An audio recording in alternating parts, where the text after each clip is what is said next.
La plage du Radio Campus Besançon 102.4 FM, c'était The Boys Are Back in Town. Et on reçoit tout de suite Julie Caron, responsable de l'antenne de Besançon de l'association Liane. Bonjour Julie, comment vas-tu ?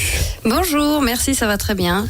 Alors pour commencer, l'association Liane, c'est quoi ? Alors, Liane, c'est l'acronyme de lien avec l'animal et contre l'exclusion sociale. Quand a-t-elle été créée ? Alors, il y a plusieurs antennes. Comme je l'ai dit, là, c'est l'antenne de Besançon. Est-ce que tu peux nous faire un petit retour historique de cette association ? Tout à fait. Alors, l'association, elle a 20 ans d'existence. Elle a été créée sur Strasbourg par Sabine Roubir, qui, en fait, avait constaté à l'époque que l'animal, c'est souvent le dernier lien qu'il reste à des personnes qui sont en situation d'isolement social ou dans des difficultés personnelles. Et l'animal est de plus en plus présent au sein des foyers français. Ils ont de plus en plus d'importance, on leur doit de plus en plus de respect. Et donc, actuellement, il n'y a rien comme service public qui est proposé, comme prise en charge des animaux de compagnie quand des personnes doivent s'en séparer malheureusement temporairement ou qu'elles ont des difficultés à s'en occuper. Donc nous, on est là pour en fait proposer des prestations à ces personnes qui n'ont pas forcément les moyens de payer des services conventionnels, on va dire, et donc à faible revenu, s'ils sont suivis par un assistant social, on va leur proposer des prestations pour maintenir le lien et éviter l'abandon de l'animal. Et quelles sont les actions qui sont menées du coup pour cela ? À Strasbourg, si vous allez sur le site internet, vous verrez il y a un panel de propositions de différentes activités selon les publics et selon les animaux. Sur Besançon, on s'est concentré sur 3 activités qu'on propose sur le territoire de Besançon et Grand Besançon. Donc en fait, on fait des séances de médiation animale dans les établissements ou à domicile pour les personnes qui n'ont plus la chance d'avoir des animaux de compagnie car elles ne peuvent plus s'en occuper au quotidien ou elles n'ont pas la possibilité. On effectue aussi des pensions en famille d'accueil puisque nous n'avons pas de doco actuellement. On fonctionne qu'avec des bénévoles qui se proposent de garder les chats, les chiens des personnes qui sont à l'hôpital, en cure, qui recherchent un logement ou qui sont même en prison parfois. Continue. Et une dernière, on fait aussi des balades des animaux depuis le domicile du propriétaire quand il a une convalescence et qu'il a une perte d'autonomie temporaire. Et la médiation animale, par exemple, qu'est-ce que c'est ? Alors la médiation animale, en fait, ça consiste à créer du lien social avec une personne en difficulté à travers l'animal de compagnie. Donc en fait, il y a l'animal qui est au centre. C'est vraiment le centre de la relation qu'on va créer. Mais finalement, en fait, on aide l'humain qui est en face de nous. C'est le prolongement de l'humain, c'est son animal. Et en aidant l'animal, on aide l'humain qui est derrière. Alors, parmi toutes les missions que vous effectuez, est-ce qu'il y en a une qui est plus présente en termes d'isolement de l'animal ? Je dirais, est-ce qu'il y a un cas justement qui revient plus que les autres ? En fait, ça va dépendre des territoires, ça va dépendre de la visibilité de l'association. À Strasbourg, on couvre par exemple 150 établissements pour faire des séances de médiation animale. Donc, on ressent vraiment le besoin des personnes qui n'en ont plus, de vraiment passer des bons moments d'apaisement et de bien-être avec les animaux. Mais on fait aussi beaucoup de pensions. En fait, finalement, la médiation animale, on peut la retrouver un peu dans tous les domaines. Alors quand on est bien d'accord, effectivement, ça vous permet de vous différencier d'ailleurs d'autres associations, parce qu'évidemment, quand on pense animal, on pense SPA. Vous êtes vraiment à un stade différent. Vous êtes dans l'accompagnement avant l'abandon, en fait. Oui, ça peut dire qu'il y a un abandon derrière, mais oui. Voilà. Non, justement, nous on cherche à l'éviter. Nous, derrière chaque animal qu'on va prendre en charge, il y a un propriétaire. C'est un animal qui n'a pas encore été abandonné. Et justement, nos missions, c'est d'éviter l'abandon, puisque parfois c'est la seule solution que les personnes ont trouvée. Alors, on parlait tout à l'heure, c'est une association où il y a du coup des bénévoles qui viennent dedans, surtout là à Besançon, ça vient d'ouvrir. Oui. Mais est-ce que sur les autres antennes, ou est-ce qu'il est prévu par la suite à Besançon d'avoir peut-être des professionnels qui peuvent être bénévoles, mais du type par exemple vétérinaire ou des éducateurs ? Alors ça, ce sera des partenariats qu'on aura avec eux. Alors moi, actuellement, je suis salariée au sein de l'association Liane à Besançon. Tu es la seule d'ailleurs, Et je suis la seule. Et je suis accompagnée de bénévoles. D'accord. Super. Et est-ce que il y a justement, comme tu l'as dit, vous allez faire des collaborations. Y a-t-il déjà des collaborateurs qui sont installés ?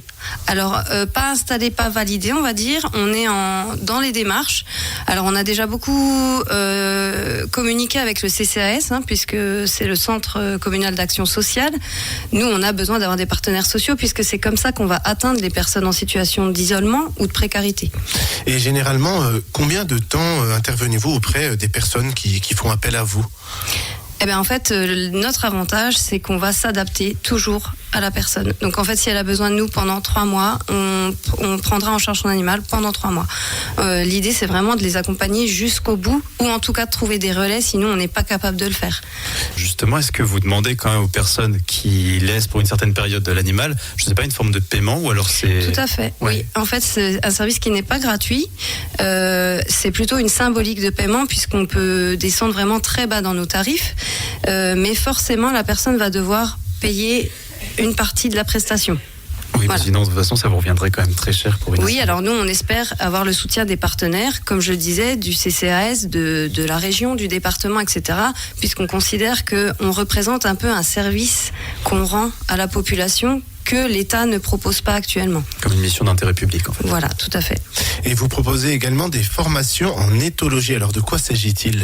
Alors là, c'est Anne Traudier, donc la directrice de l'association, qui se situe à Strasbourg, qui elle est comportementaliste et donc qui fait des formations d'éthologie. Donc c'est pour que vous en sachiez plus sur votre chat, sur votre chien, pourquoi il a tel comportement, comment vous devez l'appréhender, s'il y a des soucis, elle peut vous accompagner pour y remédier. Alors, je me demandais, moi, sur le comportement de l'animal, par exemple, notamment les chiens, quand ils sont abandonnés, ça met du temps à arriver, après ils sont un peu traumatisés. Quand ils sont pour une courte période comme ça, est-ce qu'on voit l'évolution ? Est-ce que le chien devient apeuré ou est-ce qu'il devient triste ? Il y a toujours une phase d'acclimatation, ce qui est tout à fait normal pour lui. Mais étant donné que les bénévoles qui se proposent en famille d'accueil, souvent ont une expérience avec les animaux, ils savent comment les mettre à l'aise. Nous, on fait une visite au domicile de la famille d'accueil pour s'assurer que ce sera confortable pour l'animal et que ça répond à ses besoins. Ça veut dire qu'en fait, on va vraiment étudier pour que l'animal corresponde à la famille d'accueil et inversement. Si c'est OK avec d'autres animaux, si c'est OK avec les enfants, si c'est OK pour tout type de Alors, justement, en termes de formation, toi, Julie, du coup, qu'est-ce que tu as fait ? Alors, moi, j'ai suivi une formation de 9 mois pour être chargée de projet en médiation animale. Donc on m'a appris comment effectuer des séances, comment appréhender tous ces domaines-là, et surtout je suis riche de 9 ans d'expérience en bénévolat au sein de l'association Liane à Strasbourg. Ah oui, tu ne sors pas de nulle part. Et quels sont les animaux parce qu'on parle des animaux, mais voilà, ce sont des chiens, des chats, y en a-t-il d'autres ? Oui. Alors, par exemple, l'association Liane de Besançon a adopté 4 cochons d'Inde pour pouvoir faire des séances de médiation auprès des personnes âgées ou de tout type de population d'ailleurs. Et on rencontre des familles, des bénévoles qui ont d'autres animaux. Donc, par exemple, là, on avait une proposition de furet. Alors, il faut qu'on fasse un test, puisque moi, je ne sais pas exactement comment le furet va se comporter en séance. Mais on peut faire des essais comme ça et puis voir ce qui est intéressant ou pas comme interaction ensuite. Forcément, vu que l'animal est accompagné par son propriétaire, on est vraiment dans le respect et la connaissance de l'individu animal. Alors là, c'est une petite précision. Donc on peut mettre justement ces animaux en garde dans des familles d'accueil. Oui. Il me semble qu'à Strasbourg, il y a eu 2 box avec une association Horizon qui ont été mis en place au sein de l'association. Donc est-ce qu'à Besançon, il y en a déjà, ou est-ce que c'est prévu potentiellement après que vous ayez justement dans vos locaux la possibilité d'accueillir ces animaux ?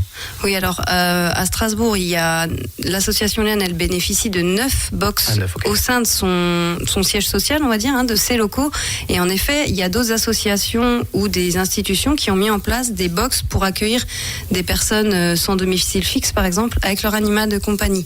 C'est un souhait qu'on espère pouvoir mettre en place sur Besançon, mais je pense que faut qu'on y aille par étapes et qu'on fasse nos preuves déjà, premièrement, avec les prestations qu'on propose aujourd'hui.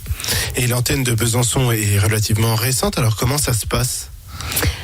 Il faut démarcher. Là, on est en plein démarchage, donc on contacte les partenaires, on les rencontre, on présente, tout se fait un peu sur la durée, mais on est très content des premiers résultats. Et puis, pareil, je fais régulièrement des réunions de présentation qui sont ouvertes à tout public pour que des personnes puissent nous connaître, soit pouvoir devenir bénévoles, soit pouvoir devenir bénéficiaires, ou en tout cas informer son entourage, puisqu'on est persuadé qu'il y a des gens qui ont besoin de nous. D'ailleurs, comment devenir bénévole ? À qui cela s'adresse déjà ? Et comment on fait dans le concret ? Alors, pour devenir bénévole chez Liane, il faut déjà être adhérent. Donc, l'adhésion à l'association, elle est de 5 € par an. Et ensuite, il faut qu'on se rencontre, il faut qu'on discute, qu'on échange pour voir les motivations de la personne, qu'elle puisse comprendre nos attentes et aussi nos impératifs, entre guillemets, puisque là, on travaille certes dans l'animal, mais on travaille aussi beaucoup dans le social.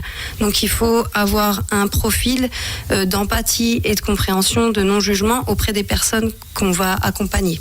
Et on est forcément en contact avec les animaux, on peut être plus du côté personne et peut-être même gestion d'un budget, etc. Après, tous les bénévoles sont les bienvenus, même pour la communication, pour d'autres domaines. L'essentiel, c'est que chacun s'épanouisse dans ce qu'il aime faire. Alors, on parle pour le lancement effectivement des besoins de financement, notamment auprès des institutions. Pour autant, il y a une autre manière aussi pour vous de gagner de l'argent, c'est il y a les dons qui sont ouverts, qu'il est possible de faire. Tout à fait. On a un lien sur Hello Asso où on a une page qui est dédiée aux adhésions et aux dons. Et on a eu un très beau don ce week-end. On a été très gentiment invités à la convention tatouage à Micropolis. Ah oui. On y a passé 2 jours et j'étais en compagnie de Mathéo, un artiste, un street artiste que j'ai trouvé un peu à la dernière minute. Et tous les deux, on a tenu un stand et donc il a peint une toile durant les 2 jours de convention. Et à la fin, cette toile était dédiée à la vente et les bénéfices étaient reversés à Liane. Donc Mathéo nous a fait une magnifique toile d'un chat roi. Et elle a été vendue à la fin de la convention et donc c'est parti en don et je le remercie encore. Et enfin, je vais te demander, il y a beaucoup de témoignages qui sont sur le site internet qui sont très sympas à lire. Toi, du coup, depuis tes 5 années d'aventure à Strasbourg ou même au début ici, est-ce qu'il y a une aventure qui t'a un peu plus marquée sur un animal ? Alors, je vais dire que moi, tout a été passionnant dans ce que j'ai vécu chez Liane depuis le départ.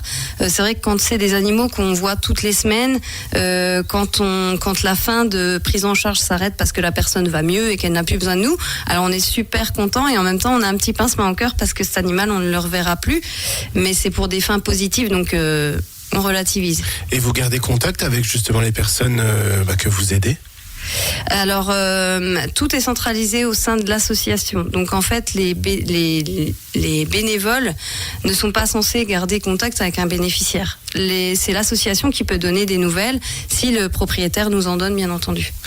Et quels sont les projets futurs là, de l'association ?